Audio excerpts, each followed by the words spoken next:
and then we will revert back in this room and carry on.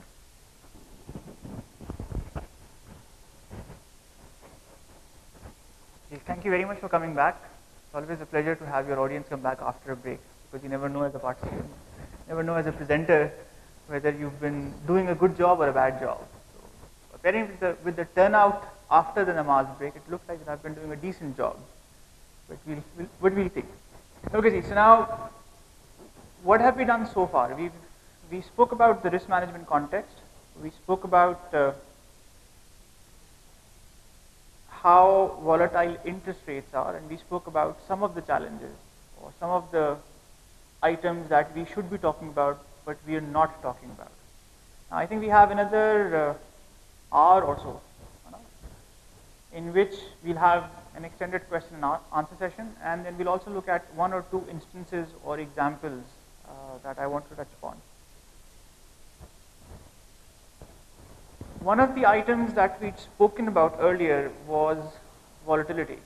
Standard deviation, vol, volatility, diffusion, all of these are the same name, or all of these are different names for the same phenomena.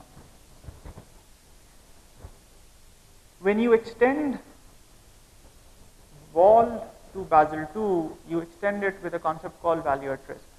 Value at risk, a simple definition, is your worst case loss over a given time frame with a given confidence interval. If you go out and invest $1 million or $1 million rupees in a portfolio that includes the 10-year PIB, that includes PPL, that includes a position long or short in euro or dollar, what is the maximum amount you could possibly lose in that specific portfolio? What is the maximum amount you could lose over the next 10 days? And what is the amount that you could lose on that portfolio over the next 10 days with only a 1% chance that that loss would be exceeded?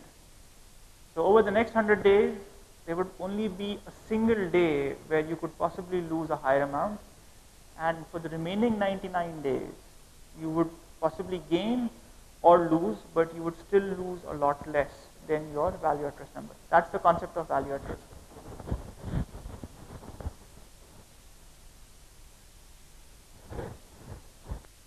What I've done here is taken the UBL balance sheet, the published UBL balance sheet. I've made some assumptions with respect to their distribution of assets, but primarily speaking, we've looked at whatever was disclosed as part of their financial disclosure. We made a couple of assumptions, and we're trying to look at what is the value at risk number for UBL. On this side, where it says the issues balance sheet, we've tried to create a benchmark portfolio. Now this benchmark portfolio is basically an equally weighted portfolio of treasury bills and PIBs of different maturities issued over the last 10 years. On the other side, you've got the UBL balance sheet with the UBL distribution of assets in money market, in equities, and in FX. Now, if you look at the issues balance sheet, you can see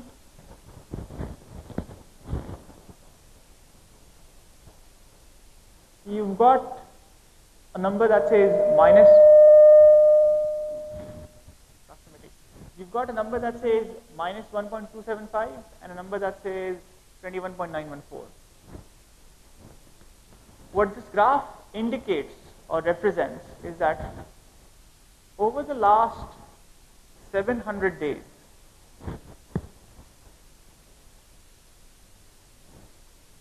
if I calculated the daily return, so the change in the portfolio's position on a daily basis, and I sorted that series, and then I bucketed and plotted that series, I would get this graph. this result.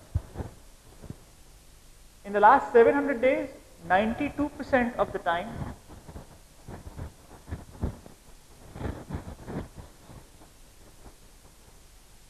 you earned a daily return of 2.59%. Here. 3.5% of the time, you earned a return of minus 1.275. 3.15% of the time, you earned a return of 6.45. So now, if I change this number to, let's say, just 100 days, make things simpler.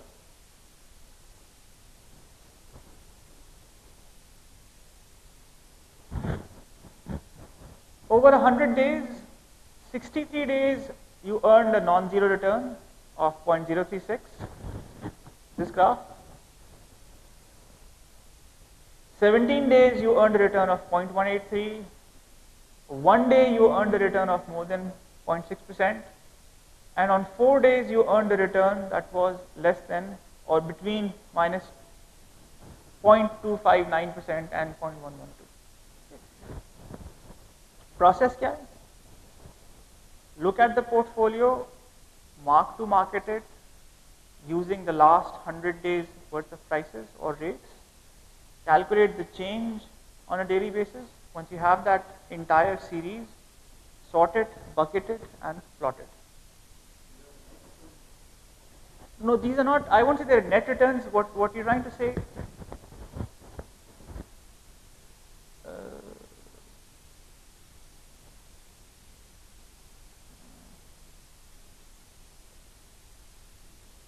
okay. What you're trying to say here is, 100 रुपए का portfolio था. If I use yesterday's rates, it might be worth 99 or 101. If I use day before's rate, it might be 98, 99, 100 or 101, and so on and so forth. I'm looking at the change in the value of the portfolio on a daily basis. And I'm tracking that change.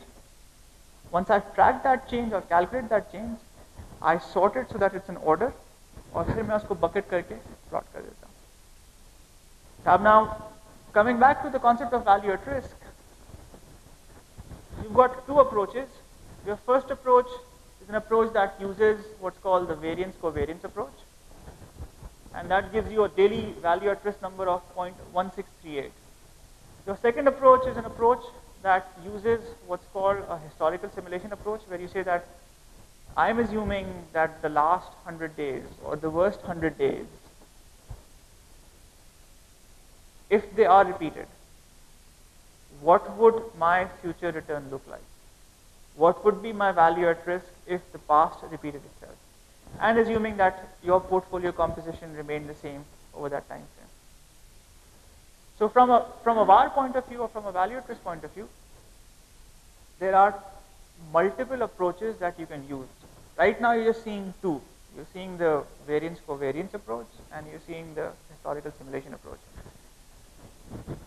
Objective of this comparison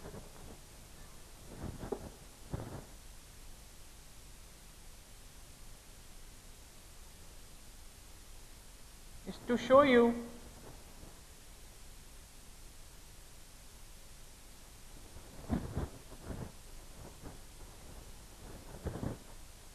ये दो numbers, which are the daily VAR number using the first approach, the histogram daily VAR numbers, and ये दो numbers, which is the numbers for the UBL portfolio. How would you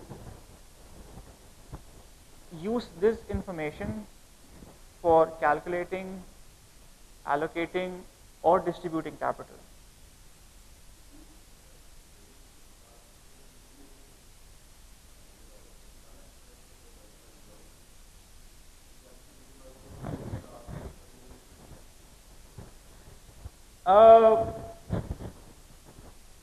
If you look at that number, 6.247%, I'm actually very happy that you'd asked that question. Because what I've done next is quantify these numbers on a balance sheet. So in this specific instance, we are still looking at UBL's published financial data, and we're looking at a mark-to-market portfolio of approximately 50 billion rupees.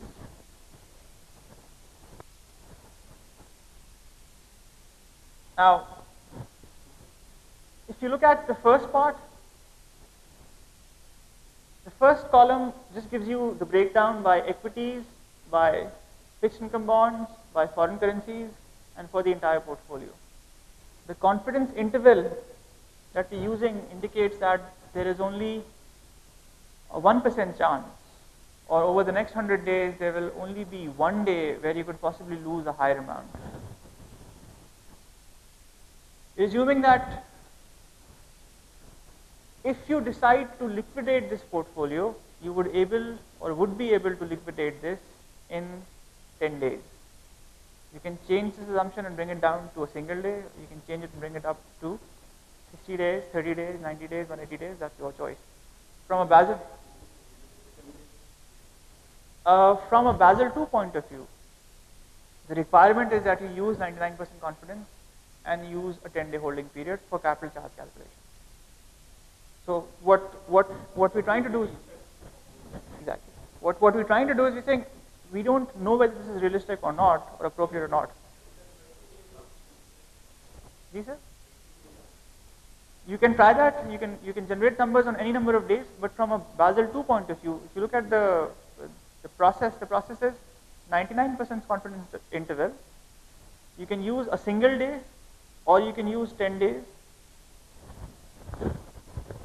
You can use a single day, or you can use 10 days, depending on whether or not a thing called a back test, which is if you applied this test, if you applied these results over how this portfolio performed over the last 100 days, how many days was this loss exceeded?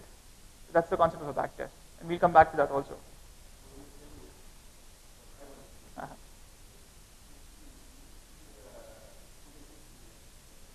VAR number would increase. No. If you increase the liquidation period, the expected loss would actually increase. Will increase because standard deviation is measured, let's say, on a daily basis. So when you say that standard deviation or volatility or vol is 1% over a single day, you're saying that if I hold that position, I'll experience single day loss. If you increase that to, let's say, 10 days, you would actually multiply your expected loss by a factor of 3. If you increase it to 90 days, you increase it to a factor of 30. So as you increase your holding period, the likelihood that you'll experience a larger loss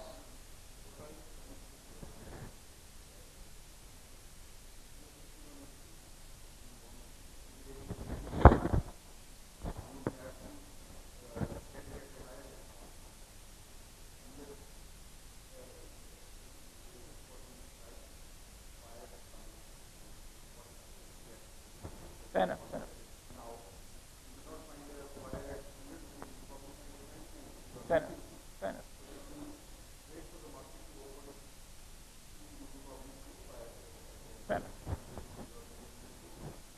The comment is that why would increasing the time frame increase your loss compared to a situation where if you're forced to sell it over a single day at fire sale prices versus if you sell it over a longer period of time, what would happen? Okay, so now in these calculations, there is no impact for the fire sale provision. There's been no adjustment made for the fact that you're trying to sell it in a short time frame. The only adjustment that is being made is, will the market move higher or lower over a shorter time frame or a longer time frame? Okay, fair enough.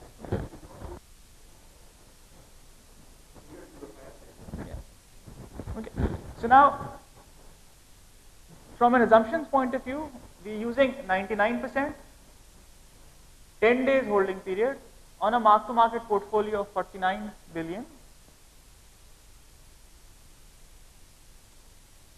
The holding VAR percentage, or the holding value at risk number, is 6.53, 9.11, 0.72, and 3.18. If you look at 6.53, you're saying that there is a 1% chance that you may actually lose 157 million rupees over the next 10 days. there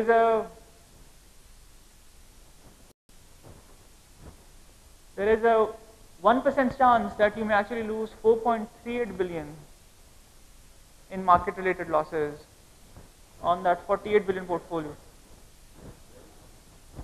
Not the 11.55, the 9.11. So 9.11 of this number.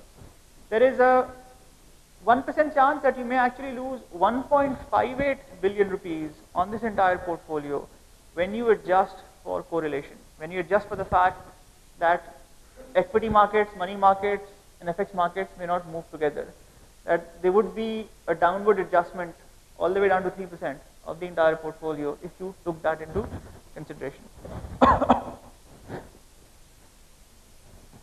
So the percentages may appear to be very small, but for a large bank and financial institutions, you may find that these numbers may be fairly high. Now on the other side, if I make the same adjustment that I was making on the graph that I was showing you earlier,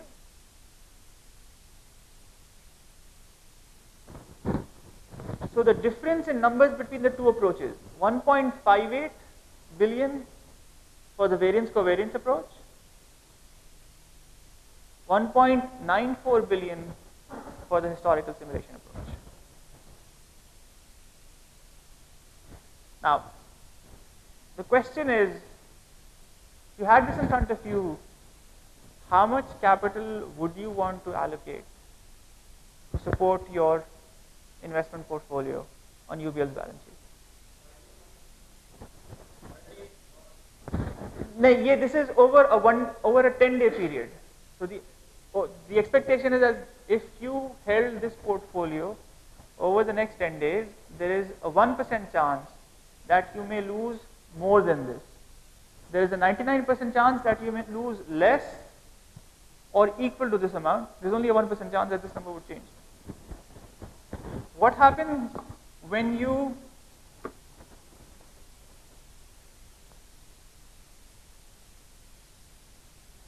change the confidence interval? So you bring it from 90% to, let's say, 75%. अब आप क्या कह रहे हैं? You're now asking, what is the chance that you may lose? No, not what is the number that you will not lose on more than 25 days? So if you look at the next 100 days, 75 दिन you would lose less than this. 25 days you would lose more than this. In this specific instance, you will see that this number has come down for both the issues as well as for that balance sheet. If you decrease the holding days all the way down to 1 day,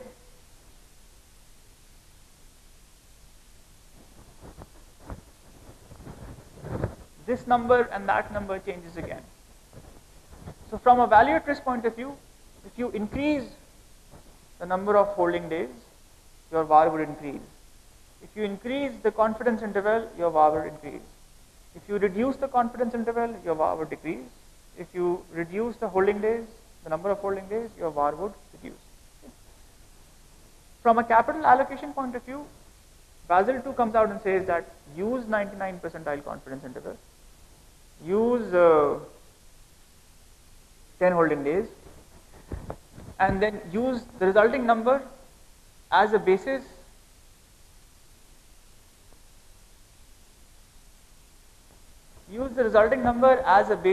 for calculating your capital charge as long as certain conditions hold. And if those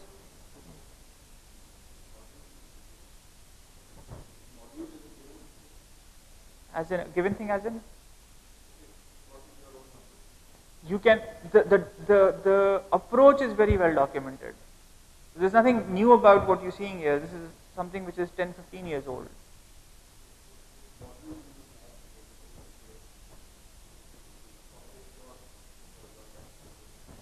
Even if you don't have the module, it's a simple Excel spreadsheet. Depending on the size of the portfolio, it may not be a simple Excel spreadsheet, but If you're looking at a small portfolio, you're looking at a simple Excel spreadsheet calculation. Okay, so now again coming back to the question, what level of capital is appropriate for supporting portfolio, and how do you determine that?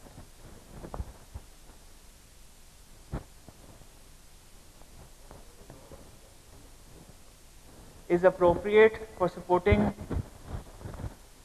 these VAR numbers that you saw here.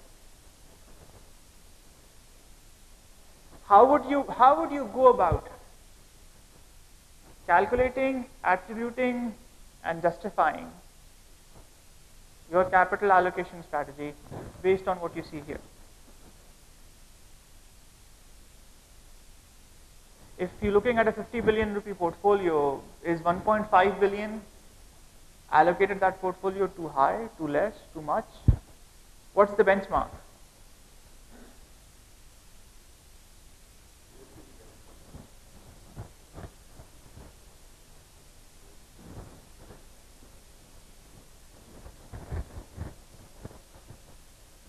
If you remember, I spoke about ambiguity. I spoke about the fact that there are no right answers.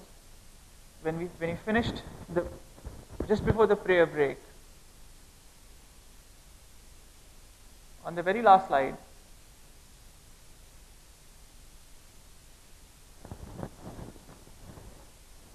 said there are no right answers and there's a lot of room for subjective debate. When it comes to capital allocation, you will find that not just in Pakistan but also internationally, there are a number of options and choices available when it comes to talking about capital and talking about allocation of capital. Basel II is no different. Now, value at risk is one possible standard that you can apply for allocating capital for both investment, treasury, and market risk, as well as for credit and operational risk. You've got multiple approaches. You just saw two approaches for value at risk for the treasury portfolio.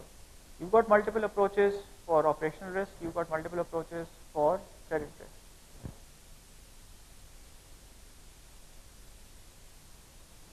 The challenge that you will face as a financial institution when it comes to linking and translating these to capital allocation is that even within a single approach, there are multiple variations possible. And it would be a challenge to, I won't say explain and teach them all, but I would certainly go out and say that the numbers that I generate using my approach may be very different from the numbers that you generate using your approach.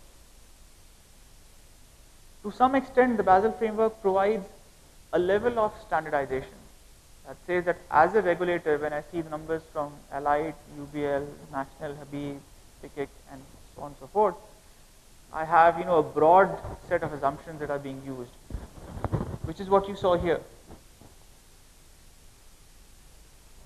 So the 99 percentile, the 10-day holding period, the number of days used, or the data that's used for calculating this analysis, and the assumptions and the models, all of this is documented. All of this is well defined. There's still some room for debate, but from a regulatory point of view, it's now become far simpler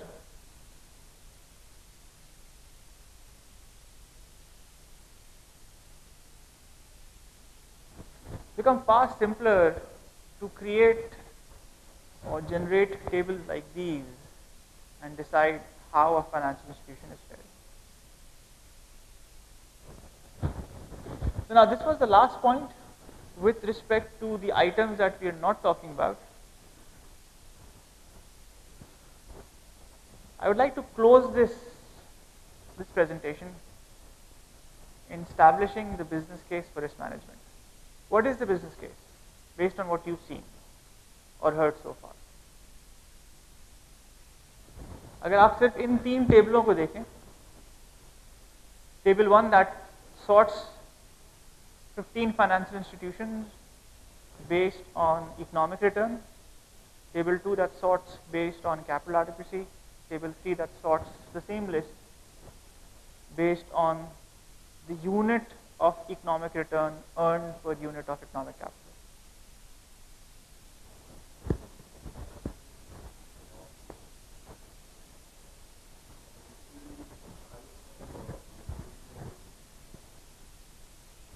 Actually, look at the comparison of ranking in table 1 and table 3. Table 1 क्या था? Table 1 was economic return. Table 3 return per unit of adequacy. So Faisal and Union retain the top 2 positions. Bank Habib and Metro Switch, MCV retains its position. UBL retains its position. Alfala and Askari switch. Askari and Alfala switch. Suneri retains, and then Baki, I think everything else is the same except Mizan and Prime Bank switch. And yeah, that's round about it.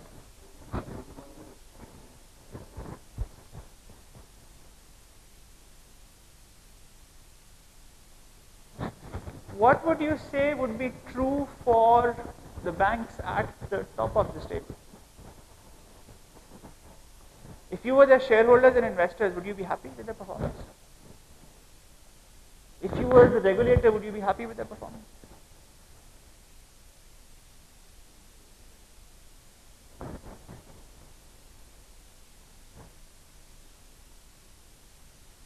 So Faisal Bank, I don't think is an issue because the adequacy number is decent. But if you look at Union, if you look at, so now, let me make one qualification. The numbers that you're seeing here are not the published capital adequacy numbers. These numbers have been adjusted based on assumptions with respect to distribution of credit assets, have been adjusted based on the capital charge requirement for market and operational risk, have been adjusted based on a distribution of assets throughout the entire banking system as per SBP data.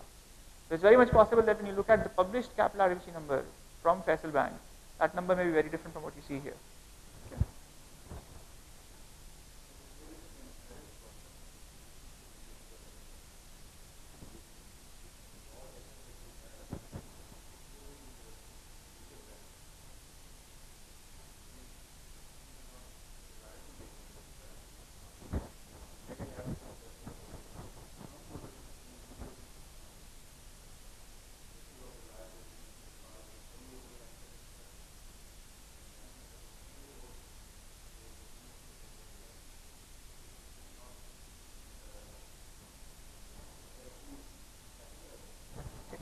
The comment is that there is a problem with the quality of data for larger, older institutions, and it's possible that that may actually lead to a bias in this information. Now, do you think that that bias would be an upward bias or a downward bias, in the sense that if you actually made the appropriate adjustments for, let's say, Habib and National, would these numbers go up or come down?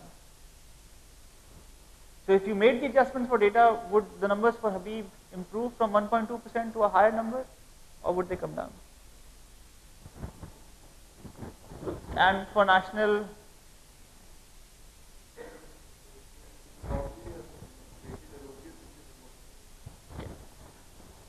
let's set aside the debate for data. Let's come back to the question that I'd asked. The question is, when you look at these 3 tables, is there anything that you can pick up? Is there anything that you can guess or hint or indicate?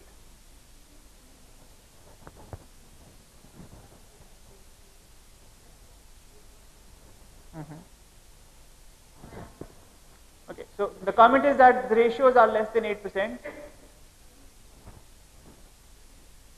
My take would be that I would actually just focus on the return / adequacy calculation. I would not look at, because this is adjusted in the sense that at this point in time, all of these institutions have a capital adequacy figure that is far in excess and higher than the SBP numbers. We've sort of made these adjustments to indicate that if you actually made everything that Basel II asked you to do, if you did everything that Basel II asked you to do, and then looked at these balance sheets, what would the numbers look like? So this is sort of a hypothetical exercise that is based on assumptions, but based on central data, as in the state bank's data with respect to distribution of banking assets. The question is,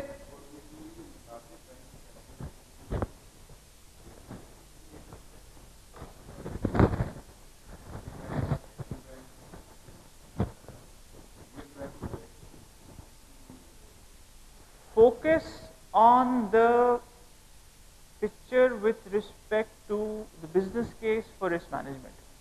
When you look at the business case for risk management, which is that specific column, what does that tell you about the future of risk management in Pakistan? See, let me make it simpler. Do you think NIM is doing a great job by having 16% capital adequacy when the market says that you can go and live with 8%? It's underutilizing its capacity. Okay, now if you look at who else is negative, on the economic return side, you've got Mizan Bank.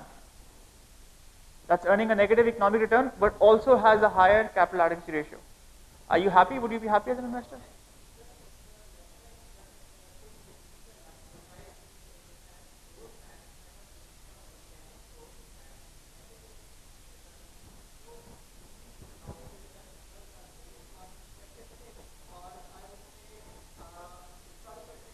Mm-hmm.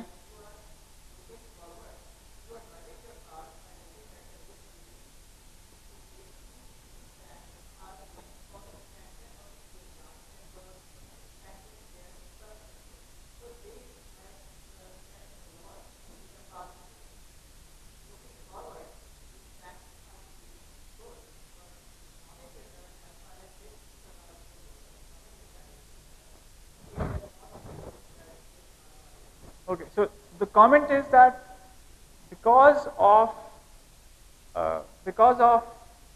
an expansion strategy, it's possible that you are pulling down the overall performance of an institution, and you haven't had time to see those results because, let's say, the branch network, if you've expanded and invested, that may not generate numbers and returns immediately. You might see those numbers come in a year, 2 years, 3 years, 4 years down the road. So that's one valid comment. Coming back again, from the point of view for the business case for risk management, what does this table tell you? See, if you look at the capital adequacy figure, and you look at the economic return figure, इसमें adjustment क्या होगी हुई है? The only amount that I've taken out is the cost of economic capital, and I've adjusted for the fact that your asset base, the mix of your products, the capital charge associated with those products may be higher or lower.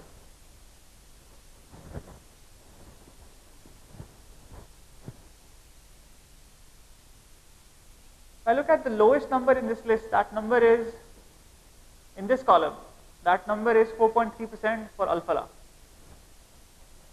Now, if you are Al-Falah's shareholder, are you happy or are you upset with this number? If you're the shareholder at Al-Falah, are you upset or are you happy? If you're the debt holder, you might be upset. But if you're a shareholder, would you be upset or?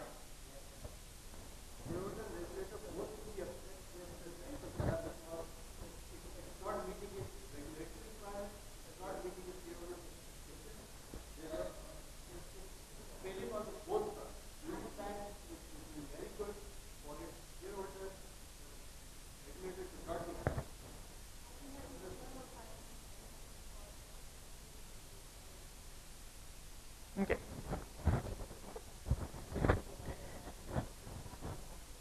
Now, if the board represents the interests of the shareholder, okay, if let's say in a hypothetical situation, in an ideal world situation, we say the board actually represents the interest of the shareholders.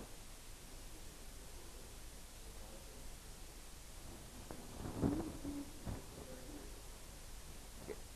The comment is the interest of the shareholders is a long-term view that should include the interest of the regulators. How many people agree with the statement? Okay. There are 2 points of views. The first point of view is, let's say, the regulatory point of view, which is the safe point of view. They're sort of driving on Charai Faisal. The speed limit is 60 kilometers per hour, approximately speaking. When I drive on Sharai Faisal at, let's say, 1 o'clock in the night, do you think I drive at 60 kilometers per hour? I don't, right? When I drive at Sharai Faisal at 8 o'clock in the morning, जब वो school का rush चल रहा होता है, do you think I drive at 60 kilometers an hour? आजकल के मौसम में, even if the सड़क is clear and बारिश हो रही है, do you think it's safe for me to drive at Sharai Faisal 60 kilometers? So now, the regulatory point of view is sort of like the speed limit. Okay. How management reacts to market condition and changes is deciding whether it's raining, whether it's 1 o'clock, whether it's 8 o'clock, whether it's 12 o'clock, what time it is, and what speed you should use to drive on Sharai Faisal. Now, we've made a lot of questionable assumptions. We've made a lot of questionable tables based on approximate data, and as you said,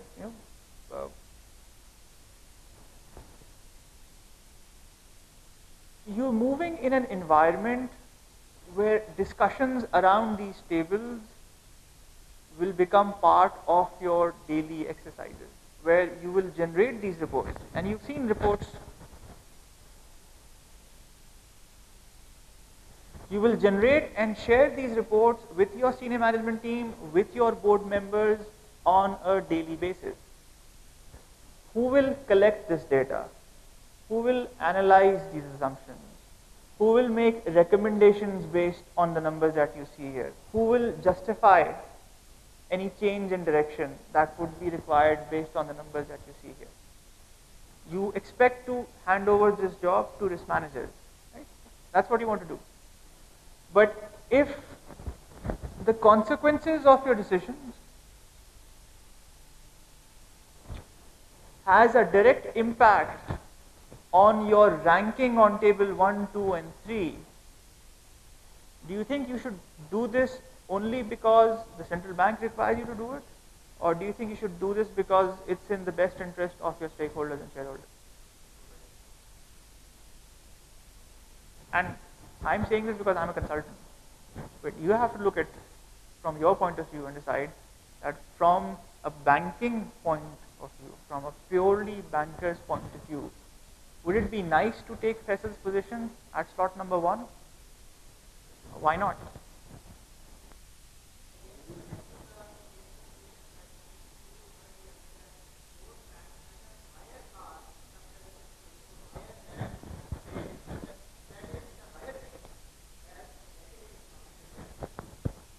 See,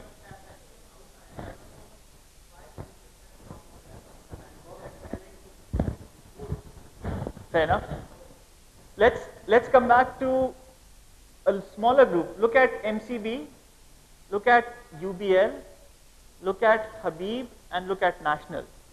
Okay, so now from a age point of view, from a strategy point of view, this is possibly a closer group.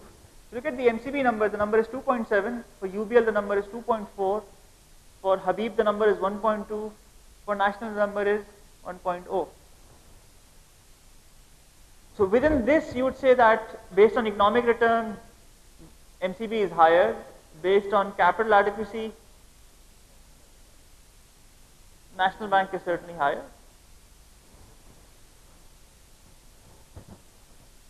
All I'm trying to say is that even after, let's say, 5 years down the road, when the expansion has earned its way, where it's no longer distorting either your economic return or your economic capital, there would still be a similar ranking. It may not be Faisal, might be somebody else, may very well be NIB or Saudi Park or Prime. But from an era where this information was not calculated, was not tabulated, to an era where this information will now be calculated, tabulated, distributed, not just within your financial institution, but to the regulators and to your competition. Does it make sense for you to at least look at this on a daily basis? Or calculate it on a daily basis? Not because the central bank wants you to do it, but in your own best personal professional interest, is it worthwhile for you to make this investment or not? But you need to calculate it. If you don't know what you're measuring, if you don't know how you can measure it, how could you possibly generate this table, calculate it? No. I'm just saying about your own institution. About your own institution. अभी तो हम ये भी नहीं करते. As in, how many institutions in Pakistan right now are calculating RAROC numbers on a monthly basis, or a quarterly basis, or a yearly basis?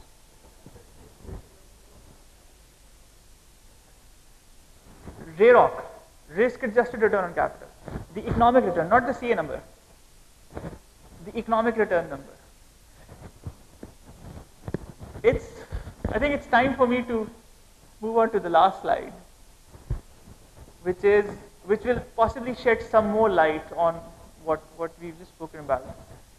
See, there is no return without risk, and that is missing from that was missing from a structure. We looked at it purely from a regulatory point of view. 8% of capital for your asset growth. That's it. Doesn't matter what your asset included. Now you sort of classify it and categorize it. You said if it's a higher quality asset, you might actually take a lower capital charge. So from a risk management point of view, The Economist magazine ran a series of ads for a company called Riskmetrics. Riskmetrics was a subsidiary of JP Morgan Chase, sort of the firm that popularized the concept of value at risk, popularized the concept of market risk. And a lot of documentation that you see on the value at risk side actually traces it back to Riskmetrics and JP Morgan Chase. So Riskmetrics ran the series of advertisements in the Economist magazine, I think around a year to 2 years ago, and they ran it for a couple of months. And I think they summarize everything that we've spoken about in a very nice, colloquial fashion. There is no return without risk. Be transparent. Seek experience. So remember, all models are wrong. Some models are more useful than others. Know what you don't know. Communicate. Diversify. Show discipline. Use common sense. And return is only half the equation.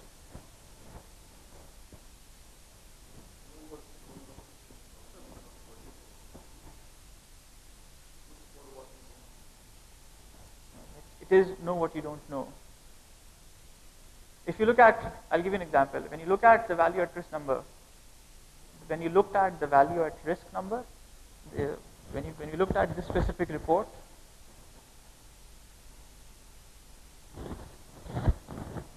the 14.49 and the 11.42, I know that this is only a statistical assumption, and there is very likely, very much possibly, a much higher chance than 1%, then that this loss would be exceeded. But from a statistical, from a modeling, from a Basel II perspective, I am happy with assuming that there is only a 1% chance. In reality, there's a good chance. How many people here have heard of a company called Long-Term Capital Management? LTCM? LTCM, Long-Term Capital Management, was a hedge fund that went down in 1998. Its decline or demise was triggered by a number of events. One of them was the default of Russia on its domestic currency debt. So long-term capital management worked with value at risk models, had numbers, had reports that looked exactly like what you see here. And they looked at numbers, they managed their exposure, they had capital sufficient to cover a loss of at 99.99%. But the event that sunk them was an event that happens maybe once in a few years. With hindsight, it's an event that was likely to happen. From a statistical point of view, it was an event that was literally impossible to happen. So know what you don't know means that understand that all models are wrong, but some models are more useful than others.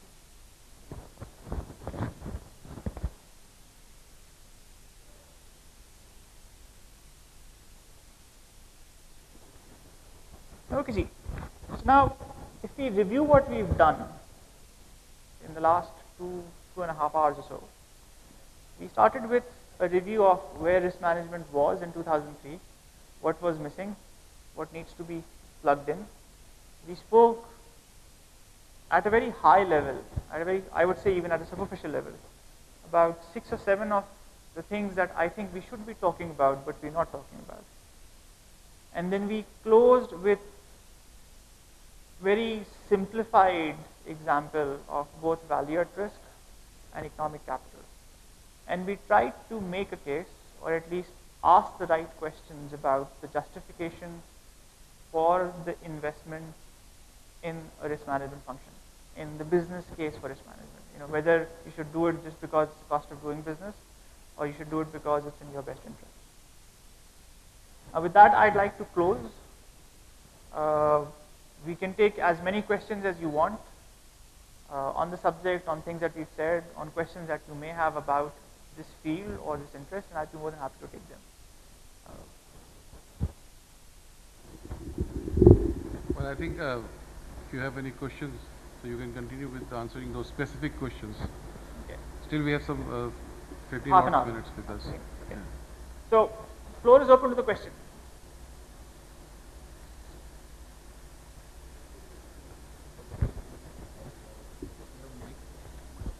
Mike.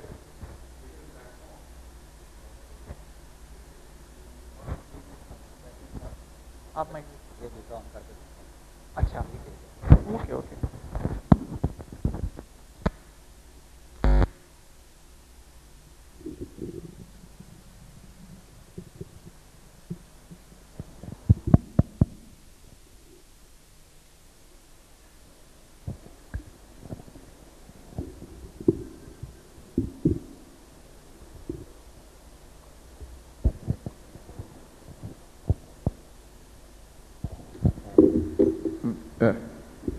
Thank you for a very, very informative presentation.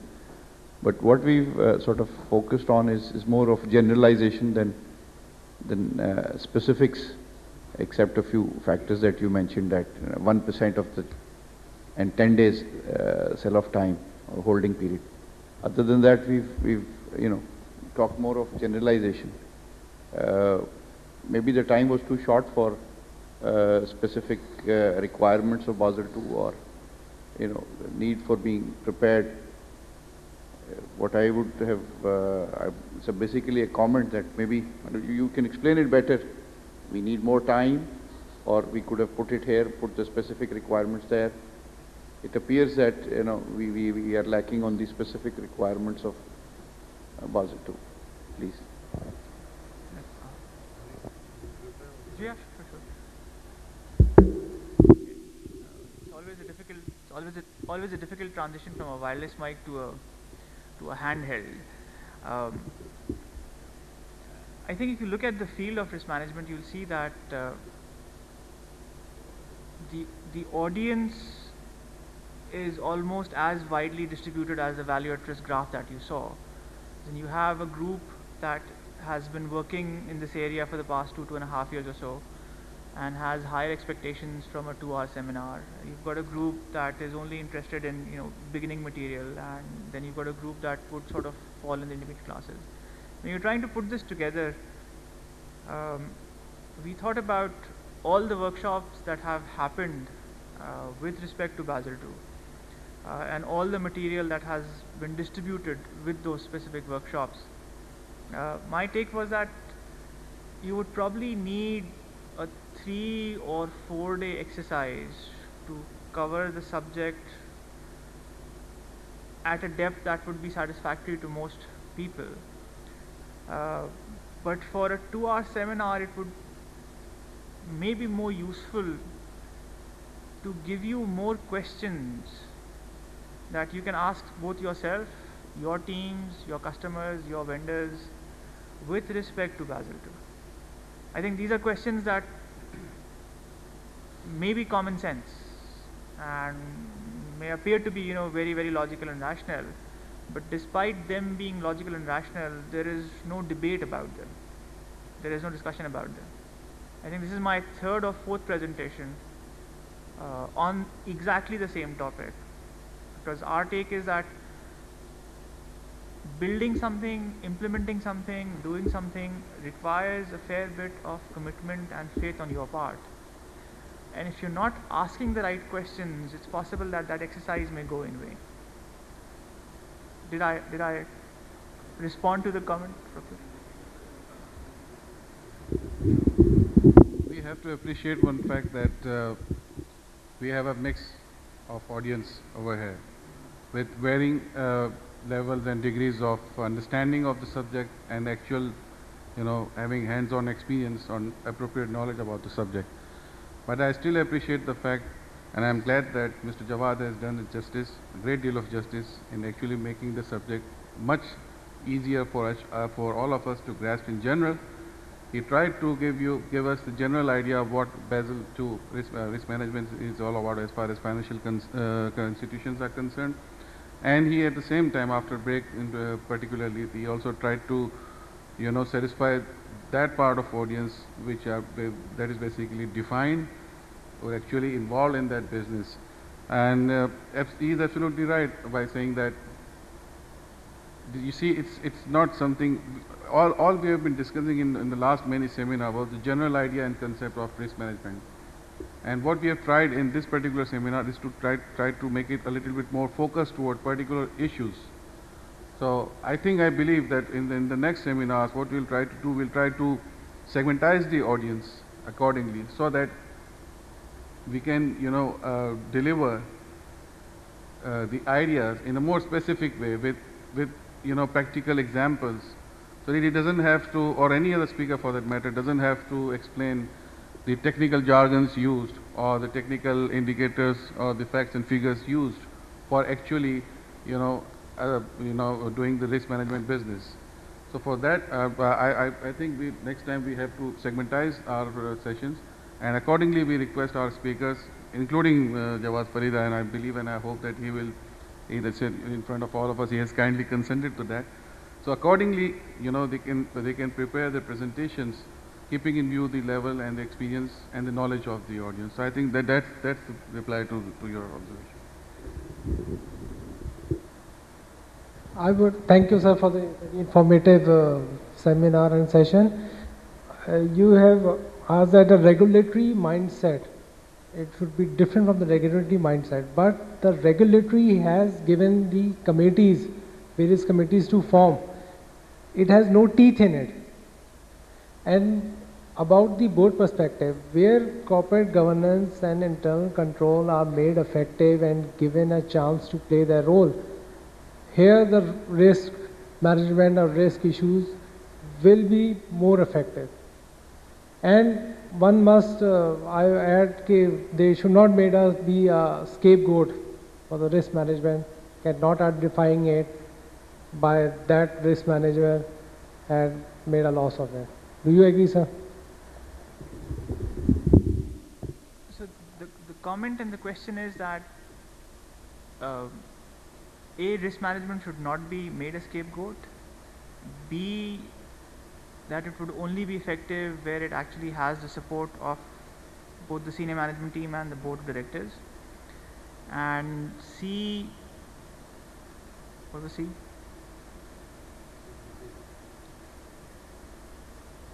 C is to give teeth to the various committees. Okay. C is to give teeth to the various committees. Okay. Now I'll go out on a limb here and say that in my experience, and this is not just in Pakistan but also elsewhere, you'll find that in most instances board of directors will reflect the interest, will most closely reflect the interest of the management team. Now as long as the interests of the management team are in line with the interest of shareholders, there's no problem, but when there's a conflict, you run into trouble very, very quickly. The road to more effective corporate governance lies with aggressive, not passive boards. And in some institutions you'll find that you have exceedingly aggressive board of directors where when you walk into a board presentation you have to be very, very prepared to justify everything that you do. At others that's no longer the case. With respect to risk management, an aggressive and effective board, just by being aggressive and effective, will lend teeth to the committees that it delegates specific responsibilities. Where boards are not effective, where they're not aggressive, where they're not active, irrespective of what you do, you'll find that there would be no benefit. Now with respect to the last point, that should risk management be held responsible, or should it be held as a scapegoat? Scapegoats are a part of life. Ultimately, I think it's not so much a function of whether you have a thin neck or a thick neck. I think it's more a function of how effectively you documented. It's as they say in litigation. In litigation, it's the party with the best documentation that wins. So with risk management, it's the group with the best documentation that survives.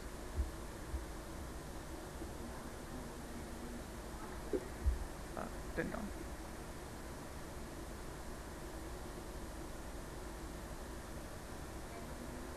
नहीं आवाज आ रही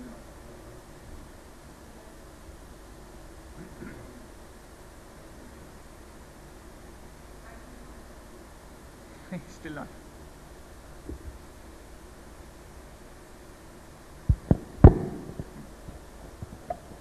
In Pakistan, financial institutions took risk management not as a necessity or beneficial of their organization, but as a requirement of State Bank of Pakistan. They were forced to establish risk management divisions. And the decision makers didn't like the risk managers because they have to run business. And they think that risk manager is creating obstacles in doing business. Okay. Now Basel II is a very complex thing. Hundreds of pages, hundreds of thousands of paragraphs, and each and every sentence and paragraph is even difficult to read for a even a banker, right? Now risk manager owns Basel II. Implementation is must, okay? He or she goes to the management taking Basel II that we have to implement. How they will own it, how to sell it to them, how to make them to make decisions, which approach they are going to take towards credit risk, market risk, or operational risk in short term and long term. They say what the hell it is. Fair enough. Okay, so the question is, how do you sell your management team on the Basel II implementation effort? Or what is the business case for a Basel II implementation? Is that the question? Is that a fair assessment? Question is that how to sell it to the management?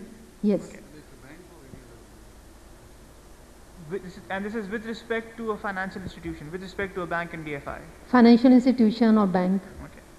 See, with respect to Basel II, the simplest business case is that this is a cost of doing business in Pakistan, period. State Bank has specified a very clear-cut roadmap that if you're interested in retaining your banking license in this country, you have to follow.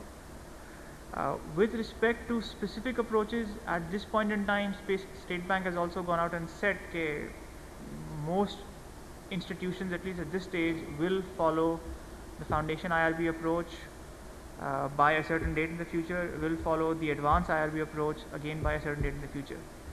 Those dates may be a little flexible, or the implementation, the definition of what considers a successful implementation may be a little flexible, but I think ultimately, if you're working in Pakistan, State Bank's commitment to Basel II so far is very, very strong and very, very complete.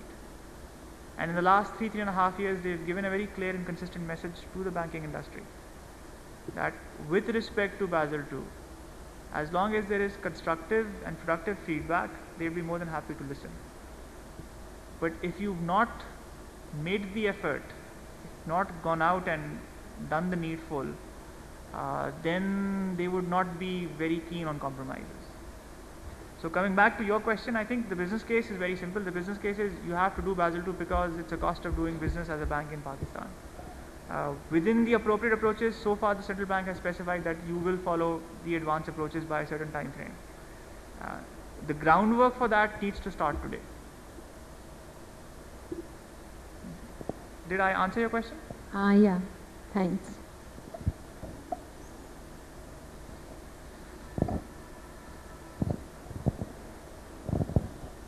You can't have such a large audience and only 3 questions. Either there's something very, very wrong with me or very, very wrong with the audience.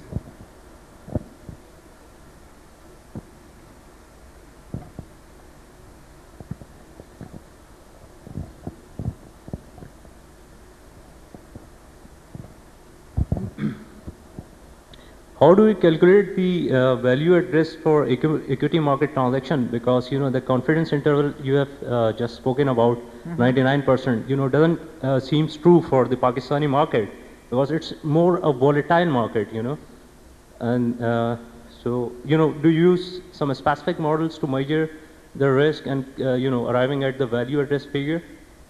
Okay. So the question is, how do you calculate value at risk numbers for the capital markets or the equity markets in Pakistan? Yes. Is that correct? Yeah, that's right. Okay.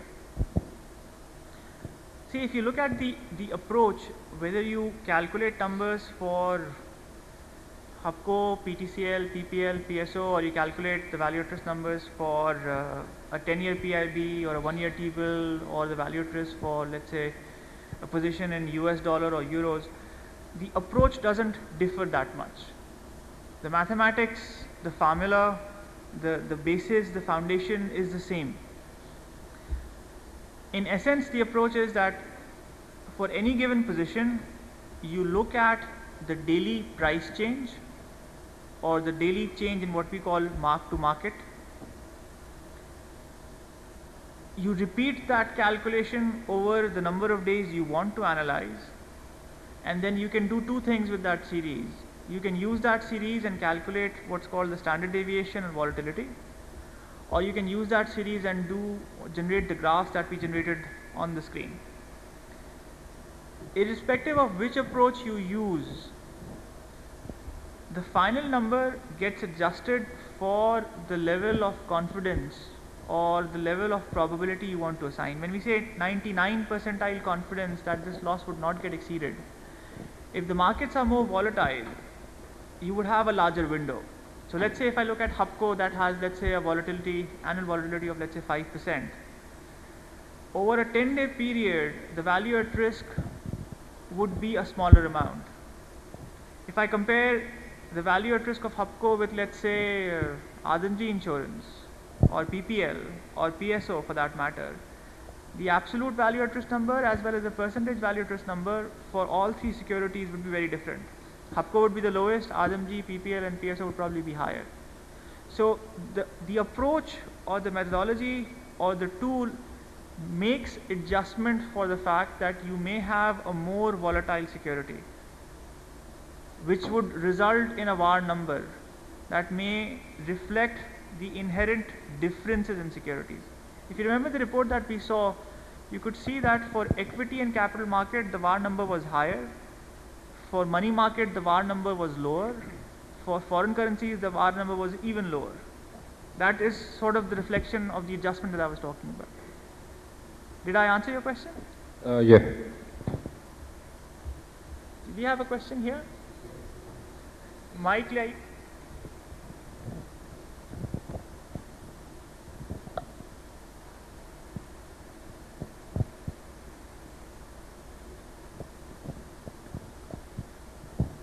Actually, I have a question and a comment to make regarding the business case for risk management. Having worked with the regulator and in the commercial sector in risk management, I think there are certain arguments that are there in favor of risk management. The first thing is that if we don't implement the Basel II, apart from the compliance-driven aspect, foreign banks, if we are into foreign trade, foreign banks would impose a risk premium on our foreign bills.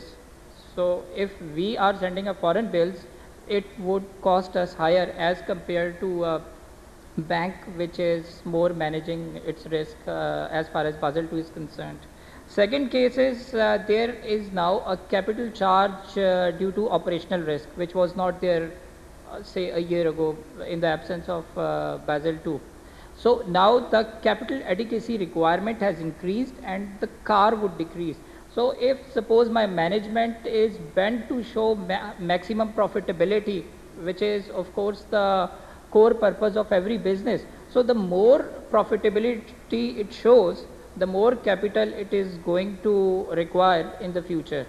So if suppose especially in the boom period of 2004 and 2005, if some banks have shown robust profitability, now they would be sort of penalized because of higher capital requirement. So it's a trade-off between profit declaration and capital requirement. The other case is government securities. See, basically we have to look at one complete economic cycle to make a judgment. Say 4 years ago, when interest rates were high, most of the banks recklessly invested in government securities, PIBs, T-bills. So T-bills is okay, but long-term PIBs were there. And when the interest rates were going down, these banks were minting millions because of mark-to-market or capital gains. Now the interest rates have started rising back. So those banks that were complacent, that they have made they have made capital gains of PIBs, I have now have to show a reverse position. So they would be incurring sort of losses on that PIB portfolio. So then there is limit setting. For example, under core principles for effective banking supervision, there are certain requirements that the central banks have to set certain limits on equities portfolio. Very recently, the State Bank has also issued a circular on restriction in equities investment. Earlier, it was tied up with the equity of the bank, and now it's tied up with paid up capital of the bank. So effectively, that ratio has declined. So that was one of the green pasture for the bank. But now, once that ratio has also come down, now it depends upon the risk management to identify the areas where you have to find out the maximum possible return with minimum amount of risk. So basically these are some of the aspects that we have to see and make a case in favor of risk management. And secondly, not that I have been into risk management, but I have a whole team working with me, and we are all of the same opinion that Basel II is not very difficult. You know, if you are trying to apply the simple approaches in credit risk management and in operational risk management, everything is given out there in the document. Even the templates are also given. So difficulty creeps in once you are going for advanced approaches, because they require you consistent and reliable data and the stuff. But simple approaches are, I think, very easy to implement and easy to comprehend as well. So this was my comment. Thank you very much. I would agree with everything that you've said on the business case side, as well as what you've said on the implementation of Basel II with the simpler approaches. So you're on the money on both counts. Thank you very much.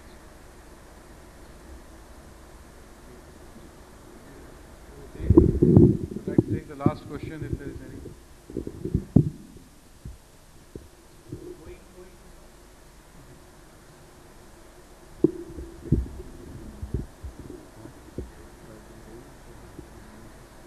Okay, thank you, Jawad. Thank you very much, and thank you all for your active participation. I would request my colleague, Mr. Nadeem Yusuf, to deliver a vote of thanks and the memento as a token of appreciation from Jawad's participation.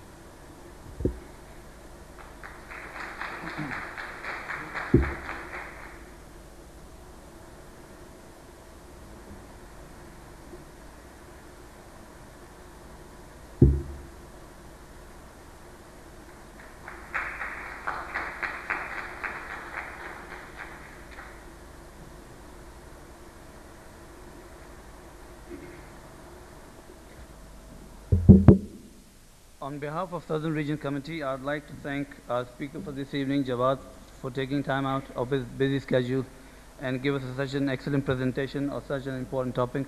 Thank you, Jawad. I'd also like to thank our audience for their active participation and their comments. Your comments always help us to improve our programs. And I would also like to thank our team of SRC for organizing this seminar.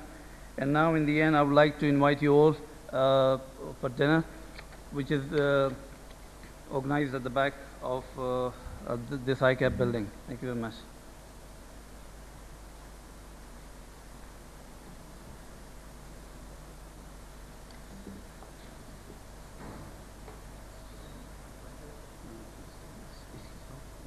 जी बिल्कुल बिल्कुल मैं let me print this out.